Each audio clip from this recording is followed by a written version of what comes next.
Buenas tardes, mis queridos amigos que el día de hoy nos están viendo y nos están escuchando, donde quiera que estén, pero nos están viendo, nos están escuchando y seguramente la mayor parte de ustedes soportando una temperatura muy alta. Pero no importa, aquí estamos y estamos para servir a la comunidad nacional e internacional. El día de hoy tengo el gusto de recibir en estos estudios, en esta transmisión, al doctor Rafael Estrada, que es nieto, fíjense bien, nieto de un buen amigo mío que conocí hace muchísimos años dentro del PAN, que fue y sigue siendo toda una institución. Rafael, qué gusto tenerte aquí con nosotros. Qué gusto para mí, mi querido Raúl. Es un gran honor estar con alguien a quien admiro y quiero tanto. Muchísimas gracias por esta oportunidad. Qué amable, Rafael. Oye, pues vamos a entrarle al tema directamente.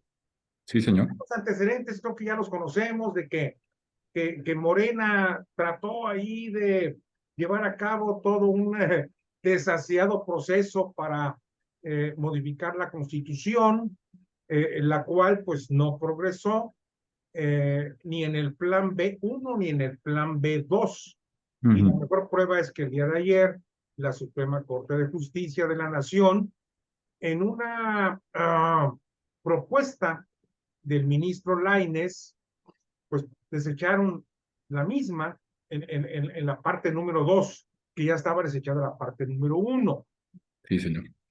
Nada más para que la audiencia lo entienda, mi querido Rafael. eh,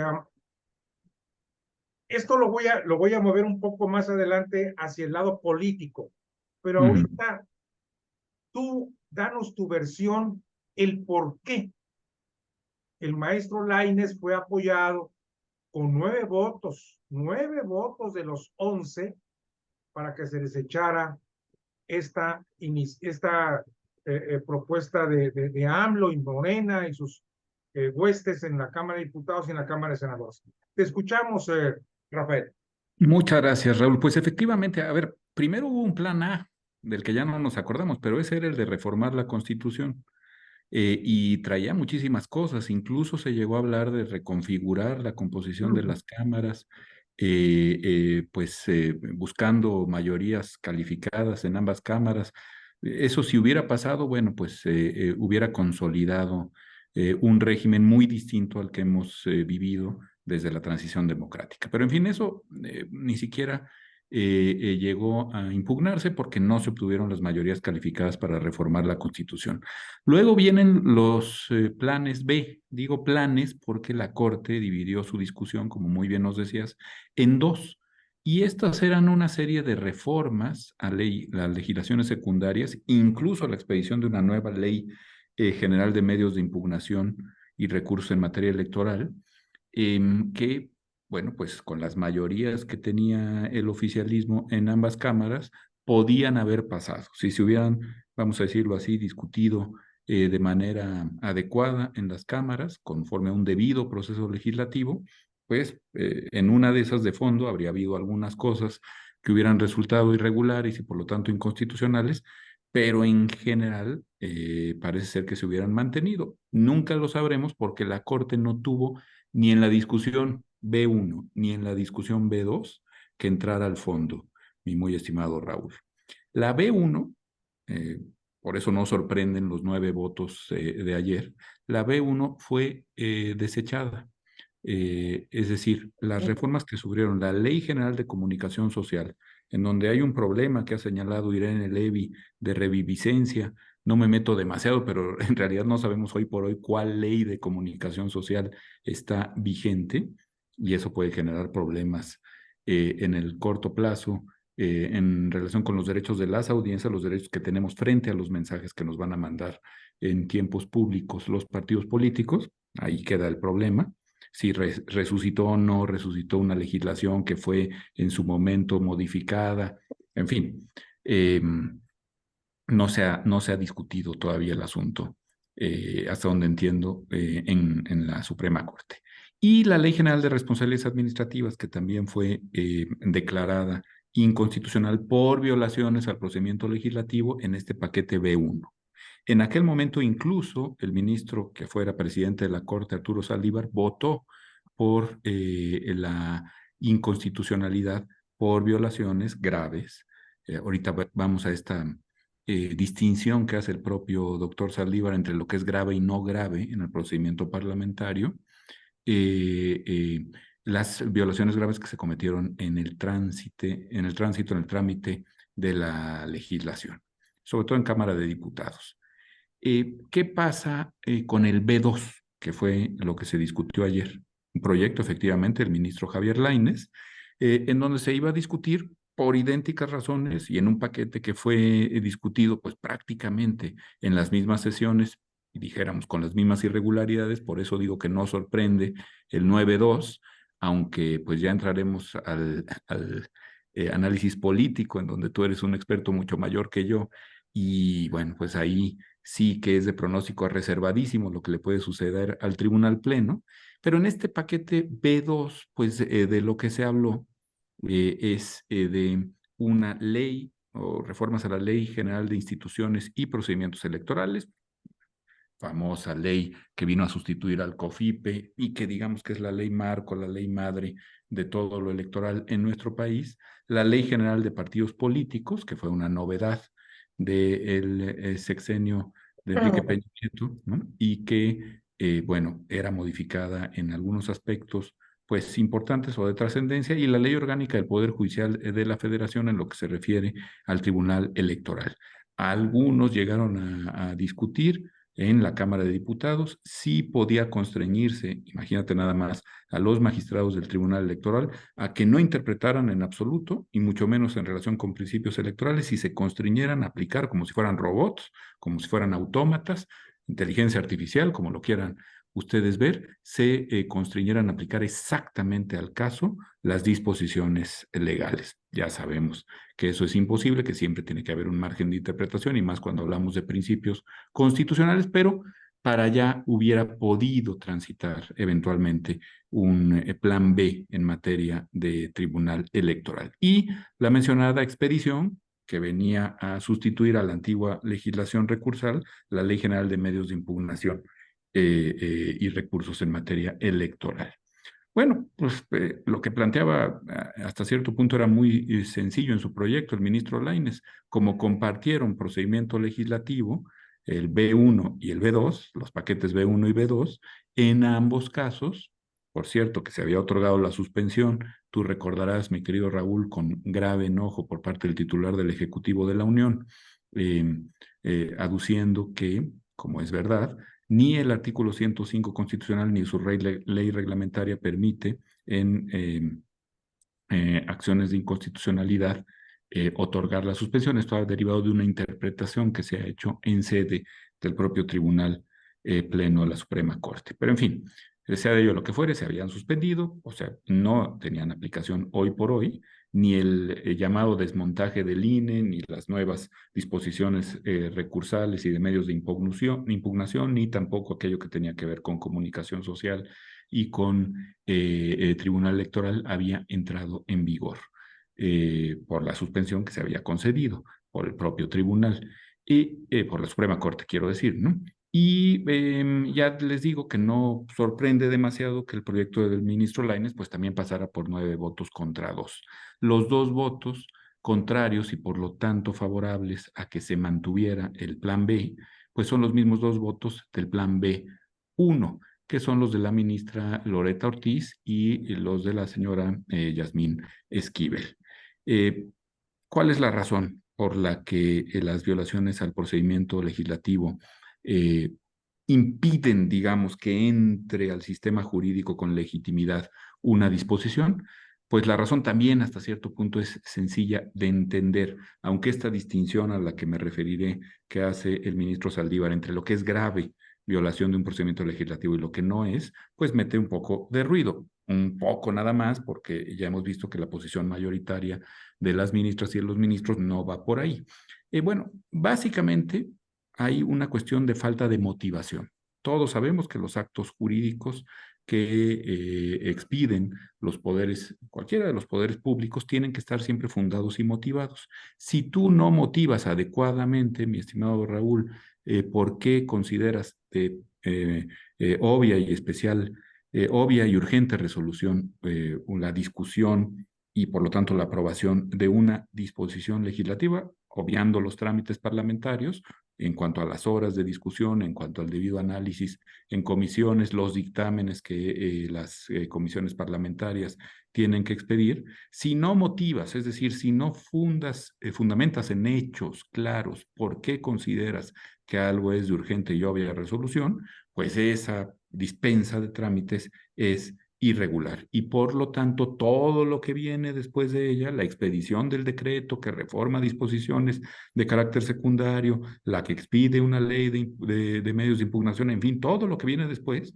toda la secuela legislativa es nula y de ningún valor, ¿no? Se expulsa, digamos, del sistema de fuentes. Pero además, además de esta ya de suyo grave eh, violación al debido proceso legislativo, pues no se cumplió con una garantía que es más bien propia del proceso en sede judicial.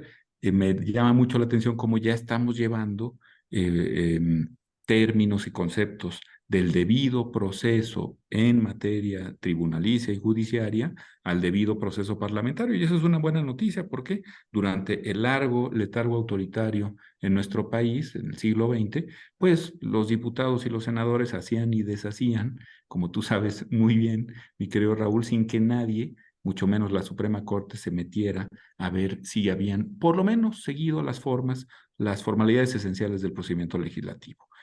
Hoy por hoy hay ya jurisprudencia firme del alto tribunal en el sentido de que debe cumplirse, por ejemplo, con un plazo razonable para Claro. discutir las iniciativas, ¿no? En este caso, el ministro Lainez habló de 500 preceptos, 500 disposiciones, 500 artículos, para ser claros, que no habían sido debidamente dictaminados, que no 500 por procesos, 500 artículos, ¿no? 500 preceptos, artículos. o sea, 500 partículas normativas. ¿Qué ser humano en 4 horas en la noche, además ya con todo el cansancio que traían las y los legisladores entonces, qué ser humano en aquel viernes negro podría haberse impuesto de 500 disposiciones que no conocía, que no habían sido dictaminadas por sus pares en las comisiones, en el plazo brevísimo de 4 horas? Pues evidentemente no hay un plazo razonable. Eso es equivalente en un tribunal a lo que pasa en un procedimiento, por ejemplo, civil. Oye, tú tienes un plazo para contestar una demanda, ¿no? Oye, sí, pero el plazo que me pone la ley es de 5 minutos. Yo no puedo elaborar una contestación de demanda en 5 minutos, ¿verdad? Es un plazo irracional. Hay jurisprudencia firme de la Corte, de los tribunales internacionales, de la Corte Interamericana, en el sentido de que el plazo tiene que ser razonable. ¿Razonable para qué? Para defenderte. Pues lo mismo aquí. Tiene Claro. que ser un plazo razonable para imponerte de las disposiciones que van a ser reformadas, para discutirlas. Digamos, yo he hablado, algunos dicen que muy ingenuamente, ¿no? En fin, no sé qué tanto con la tosudez del ingenuo demócrata, ¿verdad? De que tenemos un derecho humano, Raúl, a la adecuada deliberación en sede parlamentaria. O sea, no es para que los diputados y los senadores estén muy contentos conociendo muchas cosas y subiendo en sabiduría. Ese no es el asunto. El asunto es que la República Mexicana tiene un derecho fundamental a que sus leyes procedan de un procedimiento adecuadamente llevado a cabo, con una deliberación que sea completa. De hecho, el artículo 72 de la Constitución General de la República habla de que las y los legisladores tienen que discutir los proyectos. Y para discutir, pues evidentemente hay que conocer. Es absurdo pensar que no. Bueno, y además hubo un par de violaciones más que señaló el ministro Lainez, que ya estaban señaladas también desde aquella impugnación al paquete B1, que son la sustitución de ciertas iniciativas que ya habían sido publicadas en la Gaceta del Congreso cuando ya se estaban discutiendo incluso y se sustituyen, o sea, un auténtico golazo, ¿no? Un sabadazo con que se quiso sorprender a las diputadas y a los senadores, y luego la modificación de algunas partículas normativas que ya habían sido aprobadas incluso en Cámara de Senadores. Es decir, el 72 fracción E de la Constitución dice que una vez que han sido aprobadas las partículas normativas, los artículos, ni qué decir de decretos legislativos completos, y han sido aprobados por ambas cámaras, ya no pueden discutirse al menos en en ese mismo periodo legislativo. Y aquí, pues con una facilidad digna de mejor suerte, amparados en su Les valió mayoría, gorro. los oficialistas modificaron y dijeron, bueno, vótalo, que algo quedará. Yo creo que creyeron, bueno, tengo varias hipótesis de lo político, si quieres pasamos a ello, nada más para acabar con lo siempre árido, pero muy importante que es lo jurídico, decirles que también hubo una violación acreditada y votada por 9 ministros al reglamento del Congreso, por cuanto algunos dictámenes, los que hubo, los pocos que hubo, se aprobaron por mayoría de miembros presentes en las comisiones dictaminadoras, no por la mayoría absoluta de los integrantes, de las personas integrantes de las comisiones, que es lo que exige el reglamento del Congreso. Un reglamento que tiene una solera enorme, como decía el siempre recordado Alonso Lujambio, una solera tan enorme que se remite nada más y nada menos que al Congreso de Anáhuac, al Congreso de Chilpancingo, es decir, a la pluma de Andrés Quintana Roo, conforme a las ideas de José María Morelos, y a las Cortes de Cádiz de 1812. De ese tamaño fue la jetatura histórica que se brincaron algunos de nuestros legisladores. Caray, Y bueno, Rafael. creo que eso es lo jurídico, ¿eh? Rafael, bueno, pues yo creo que la audiencia debe de agradecer, empezando por su servidor, por este resumen tan didáctico y estructurado de las violaciones que se han cometido en este proceso. Y eso me lleva a una conclusión, Rafael. Sí, ¿Sabes cuál? cuéntame. Dice López Obrador, no me digan que la ley es la ley. Claro que es la ley. Si no, entonces, ¿bajo qué estructura, bajo qué orden jurídico vive nuestro país? Este país no se puede manejar con caprichos. Y lo que tú acabas de relatar, desde el punto de vista estrictamente jurídico, fue un capricho que afortunadamente dentro de nuestras instituciones, dentro de nuestra nación, existen los tres poderes: ejecutivo, legislativo y judicial. Y el judicial vigiló, observó y determinó que así no se hacen las cosas. Creo que eso para mí es la gran lección que hemos vivido el día de ayer, Sí, o señor. hoy, perdón, no, ayer fue, Ayer. Ujú. ayer. Es la gran lección que hemos vivido. Y eso es lo que a este país lo mantiene todavía con Más o menos. pocos detalles, pero lo mantiene en orden, lo mantiene respetando la ley. No me digan que la ley es la ley. Pues, señor presidente de la República, debo de recordarle que la ley es la ley. Oye, Rafael, Sí. Y déjame nada más apuntar una cosita a esto tan cierto que dices, Raúl. Es decirle al ciudadano que preside la República que la ley es la ley por una razón. Es decir, en este caso es evidente por qué la ley es la ley. Se quiere que se discuta adecuadamente, con todas las garantías de una deliberación parlamentaria completa, abierta, plural, democrática, en los proyectos que después nos van a afectar a todos y que van a afectar, en este caso concreto, la calidad de nuestra democracia. La ley es la ley por una razón. Yo entiendo perfecto que a veces hay leyes que son muy arbitrarias, que son absurdas, que son hasta atroces, ¿no? Pero no es el caso. En este caso concreto, el procedimiento legislativo que está regulado por ley y ley de la mayor jerarquía, que es constitucional, es ley, es derecho por una razón que creo que podemos compartir todos, porque queremos una deliberación parlamentaria adecuada. Las cosas que nos van a afectar tienen que ser discutidas adecuadamente, correctamente, completamente, sin andarse con poquiterías.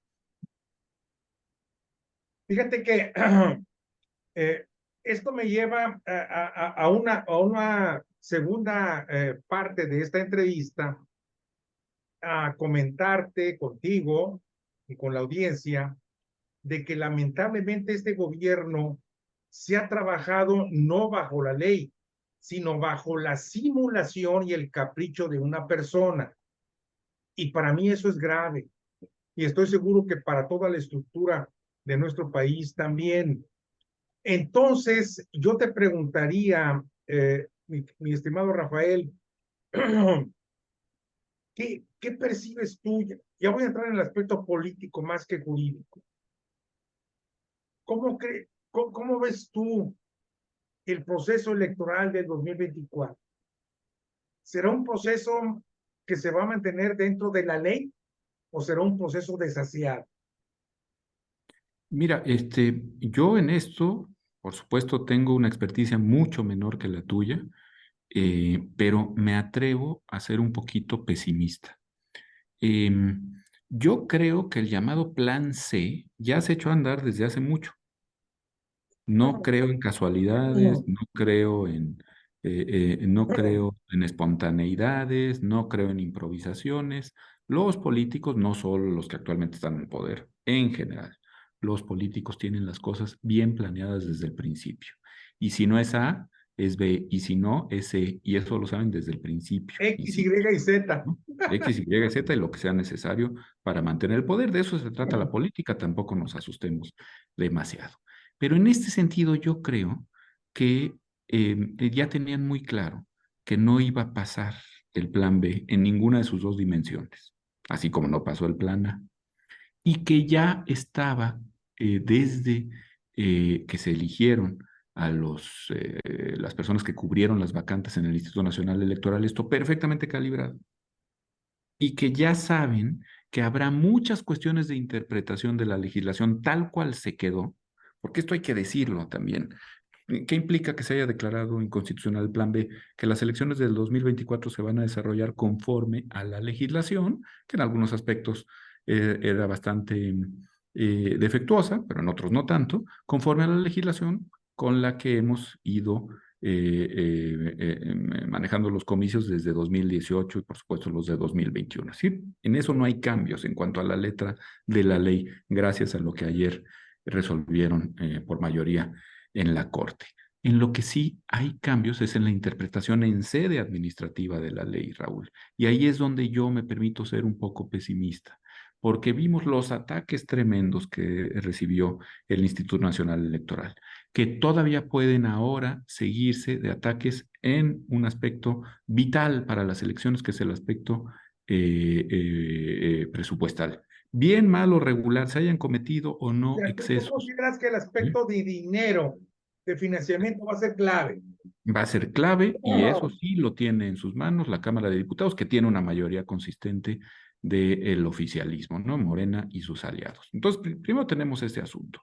Después tenemos, pues, cuatro, cinco, seis, una mayoría también consistente de consejeras y consejeros del INE que pues, yo quiero creer que actuarán honorablemente, pero que tendrán o tenderán a tener una interpretación un poquito más laxa respecto de una serie de principios que no están exactamente establecidos en la ley porque no se pueden establecer y que permite una cierta manga ancha para organizar los comicios. Pensemos nada más en los procedimientos, en los procesos de redistritación, ¿no? Bueno, si tú encuentras aquí el famoso gerrymandering, ¿no? Que esto es, pues desde el siglo XIX los anglosajones lo conocen muy bien. Tú sabes que en tal distrito la votación es consistente en favor de un partido político al que quieres eh, beneficiar o al que quieres perjudicar y simplemente redistritas de tal forma que unas preferencias electorales para que el diputado que corresponda a ese distrito pues le corresponda al partido que tú quieres beneficiar, ¿no?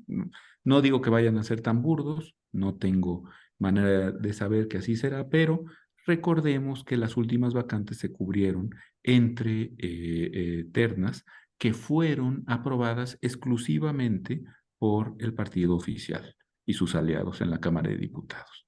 Salieron por sorteo, ciertamente, pero los tres contaban con la bendición del oficialismo. Cuidado con eso, porque no sabemos hacia dónde podrá ir. Esto ya hubo un primer mal precedente, a mi manera de ver, que fue que el Pleno del Consejo del INE fuera a saludar, una salutación al jefe del Estado mexicano en Palacio Nacional. Y pues ya sabemos que ahí, quién sabe qué tanto pudo haberse dicho. Además, creo que los tiempos no fueron los más adecuados porque coincidieron con el echar a andar el procedimiento para la elección de los nuevos coordinadores de la transformación Las de la República, famosas como se ha dado a corcholatas llamar, ¿no? defensoras Uh-huh. de la 4T. Exactamente, ¿no? De la cuarta transformación, que pues no será más que el nuevo coordinador o la nueva coordinadora va a ser la candidata o el candidato a presidente de la República, ¿no? Aquí ya tenemos, mi querido Raúl, un claro ejemplo de una cuestión que se puede interpretar indebidamente, a mi manera de ver, a favor de la simulación. Ya echaste a andar precampañas o campañas en plenitud, con además gastos anticipados, etcétera, etcétera, renuncias como las que hemos visto en el gabinete y en el gobierno de la Ciudad de México, y le sigues dando el ropaje de, Claro. eh, de elección de un coordinador interno, cuando en realidad estás hablando de elegir al candidato a la máxima magistratura del país, y el INE, cuidado, calladito, no ha dicho nada. Hay ya una serie de quejas ahí de los partidos de oposición y no se ha pronunciado. Yo quiero creer que se pronunciarán adecuadamente, que combatirán la simulación, pero me parece que es un buen ejemplo de cómo el plan C, pues no era tan C, ¿verdad? Es probablemente el plan A prima, nada más que no nos dimos cuenta de que así era. Entonces, a tu pregunta, si esto discurrirá por los caminos legales, pues puede ser que por caminos legales, que no necesariamente son los jurídicos, por caminos de una ley interpretada tramposamente, interpretada con simulaciones, y no se nos olvide que nos vamos a quedar sin dos magistrados que concluyen su periodo en la Sala Superior del Tribunal Electoral del Poder Judicial de la Federación, y si pasa lo del IFAI quedarán acéfalas esas posiciones, o si pasa lo del INE, quizá le correspondan a personas cercanas al régimen. En cualquier forma, no es muy halagüeña la perspectiva a mi manera de ver. Eh, Creo que nos quedan unos cuantos minutos. Yo quisiera aprovecharlos en lo siguiente, Rafael. Sí, señor. Evidentemente, la decisión de la Suprema Corte de Justicia del día de ayer le da fortaleza a las instituciones, le da seguridad a lo que es la división de poderes, pero aún así quedan todavía muchas aristas sueltas, ¿verdad? Por lo que tú acabas de explicar. Uh-huh. Y entonces no podemos sentirnos confiados en que el proceso electoral de 2024 va a estar dentro de un marco jurídico de respeto. No, se va a estar jugando con la navaja en los dientes. Se va a estar jugando cada evento, cada circunstancia en el filo de la navaja con el objeto de mantener la democracia en nuestro país. Y ahí te va la pregunta. Yo creo que los partidos de oposición, que no son ningunos angelitos, Uh-huh. ¿verdad? Que no, definitivamente no creo que podamos así confiar con ellos totalmente, En absoluto. pero que no, vamos a vivir aliados con las organizaciones de la sociedad para enfrentar el 2024. Y te voy a hacer una pregunta muy concreta, ¿eh? También tenemos que ponernos la navaja en el filo de nuestros dientes para defendernos. Si no, esto no va a jalar. ¿O qué opinas tú? Sí, sí, mi querido Raúl, aunque es un dilema enorme, por su propia impericia, yo creo que hay que decirlo también con toda claridad, por haber llevado esto hasta tales extremos, creo que hoy los partidos de la oposición están ante un dilema gravísimo, que es, bueno, entro al juego de la simulación, entro al juego de doblar la ley, entro al juego de no comportarme conforme a las reglas y a los principios que han posibilitado la transición, y por lo tanto me coloco en el riesgo de que a mí sí me vayan a castigar cuando no pase lo mismo frente, que por lo demás, pues esa fue la manera de actuar tú lo recordarás perfectamente, ¿no? Durante los regímenes autoritarios en nuestro país, Así se comportaba la autoridad, ¿no? A los amigos, todo lo que pidieran, ¿no? Y a los adversarios, absoluta aplicación de la ley hasta en el Bien. más niño detalle, ¿no? O sea, yo creo que ahí están ante un dilema político, también un dilema ético de moral pública. No sé qué tanto les importe la moral pública, francamente, pero creo que tienen un problema mayúsculo.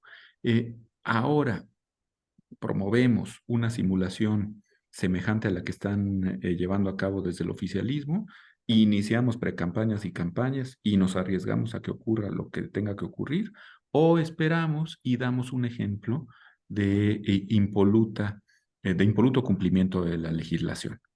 Yo creo que hace tiempo que los partidos políticos, sobre todo aquellos que tienen orígenes democráticos, al menos los orígenes, ¿no? Como Acción Nacional, como el PRD, debían haber dado un ejemplo de democracia interna. Y ya no sé, para serte muy sincero, qué tanto estén a tiempo de hacerlo, de deliberación, de altas miras, de discusión, de debate De público, convencimiento. de convencimiento. Y ¿qué ha pasado? Pues no hemos visto eso, ¿no? Y el contraste, pues no es tan grande como tendría que ser. Así es que, hablando de ese dilema, yo creo que tenderán a tratar de cumplir con la legislación, insisto, la misma legislación que existía en 21 y en 18, porque ayer las reformas fueron declaradas inconstitucionales por la Corte, pero que, pues digamos, en el pecado llevarán la penitencia, en ser demasiado letrísticos y legalistas, podrán llevar un castigo enorme, pues porque las distancias, lejos de acortarse, pareciera que siguen elevándose y después pueden resultar irremontables. Caray, Rafael, yo creo que esta plática se podría alargar por horas, pero Siempre creo es un que placer vale la contigo, pena mi querido Raúl. mejor irla Ujú. concretando en los temas que tenemos y Sí, ya señor. terminamos de ver estos dos temas que para mí son trascendentales, que es la cancelación del plan B 1 y 2, y que en la elección del 2024 se van a aplicar lo que son las leyes actuales. Así es. Lo que viene de aquí adelante, oye Rafael, pues a mí me da mucho gusto, pero me da la oportunidad de decirte que te voy a tener que volver a invitar porque esto va a provocar una gran cantidad de, no solamente de análisis, sino de interpretaciones y de que la gente entienda cómo tenemos que manejarlo. Porque, fíjate, te platico algo así rápidamente. Sí, Tengo señor. la impresión que la sociedad en general le gusta mucho el analizar las cosas en blanco y negro. Y lamentablemente no es así. No. Lamentablemente nuestro entorno son de claros oscuros, ¿verdad? Y solamente en aspectos técnicos como estos requerimos tu apoyo, tu consejo, tu visión y tu comentario. ¿Cómo la ves? Yo siempre muy feliz de platicar contigo, Raúl, con tu auditorio, y pues simplemente decir lo que señalabas de la división de poderes.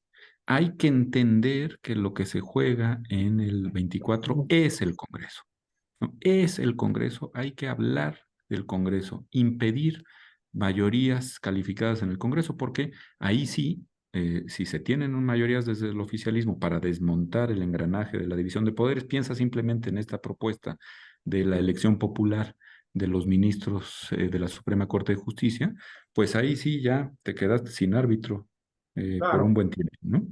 Y bueno, tú mejor que nadie sabes lo que son 70, 80, 90 años de autoritarismo seguido, ¿no? No es tan fácil de desmontar, no son enchiladas. Hay que tener mucho cuidado con eso y yo creo que olvidarse un poquitín de las diatribas personalistas y del presidencialismo este abyecto que nos caracteriza y luchar por el Congreso. Yo, si la oposición me pidiera mi opinión, que no lo va a hacer, esa sería sin lugar a dudas. coincido totalmente contigo y es más, comparto contigo, la audiencia ya lo sabe, pero para mí los próximos años de lucha política democrática se van a dar en los contrapesos y específicamente en el Congreso. Y ¿verdad? en el Poder Judicial, ¿eh? No nos Así es, olvidemos del Poder así Judicial es. y de los gobiernos locales.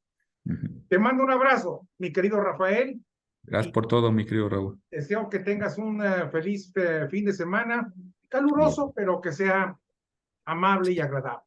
Eso, que baje la canícula. Ándele, pues. Chao, Hasta chao. luego. Bye.